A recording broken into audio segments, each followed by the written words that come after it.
Hello mga sisilab, may bagong client. Yung bagong client, nagtanong sa akin bakit ganun ang buhok niya. Nagpapagawa siya sa iba, subalit bakit pabalik-balik ang buhok niya. Matagal na siya nagpapariband, subalit ang sabi niya sa akin, isry niya magpariband ngayon dahil nga naglalagas at saka bukod sa ganon, yung texture ng buhok niya manipis. Ang sabi niya, ano ang dapat niyang gawin? So nga nasabi ko sa kanya, i-reband kita para sa ganon mas maganda at mas malambot ang buhok mo at kukulayan kita. At heto na nga mga sisilab, mag-application na tayo ng first number 1 treatment, rebanding. At sa bawat application natin, kailangan ito ay nananatiling section by section.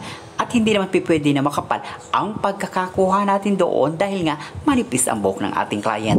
At bukod sa ron, kailangan pag tayo ay nagseseksyon, kailangan ito ay pantay na pantay. Hindi rin pwede na makapal ang pagkakakuha natin doon sa bawat hibla ng buhok ng ating client. Kailangan i-perfect natin ang pagkakalagay ng gamot treatment number 1. So pagkatapos nga nating malagyan ng number 1 treatment rebanding, ito naman ay ating ibababad ng 30 minutes para sa ganun umepekto yung pinakang number 1 na ini-apply natin dito sa ating client. So pagkatapos na nga binalawan na natin, walang shampoo at walang conditioner, ang gagawin natin dito, i-blower natin ng 100% tuyong-tuyo para sa ganun kapag pinalansya natin, maganda ang effect na kanyang hair rebanding. So pagkatapos nga nating may blower tuyong-tuyo 100%, ito naman ay paplansyahin na natin. At sa pagpaplansya natin, dito lagi tayo nagsisimula sa pinakang ilalim ng kanyang batok. At sa bawat pagpaplansya natin, kailangan ito ay nananatiling section by section. At hindi rin pwede na makapal ang pagkakakuha natin doon sa bawat hibla na buhok ng ating client.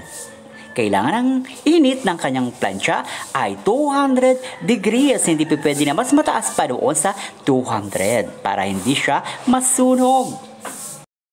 So pagkatapos nga natin maplansya, ito naman ay lalagyan na natin ng second neutralizer treatment para sa ganun umepekto yung number 1 na ini-apply natin doon sa ating client. At paglalagay natin ng second neutralizer, mananatili na section by section at hindi naman pwede na makapal ang pagkakakuha natin doon sa bawat hibla ng buhok ng ating client.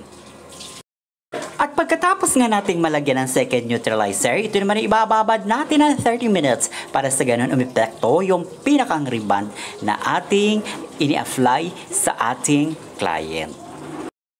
At pagkatapos nating maibabad, heto naman tayo ngayon at mag-blower na tayo. Para sa ganun makita na natin yung pinakang result ng kanyang hair rebonding.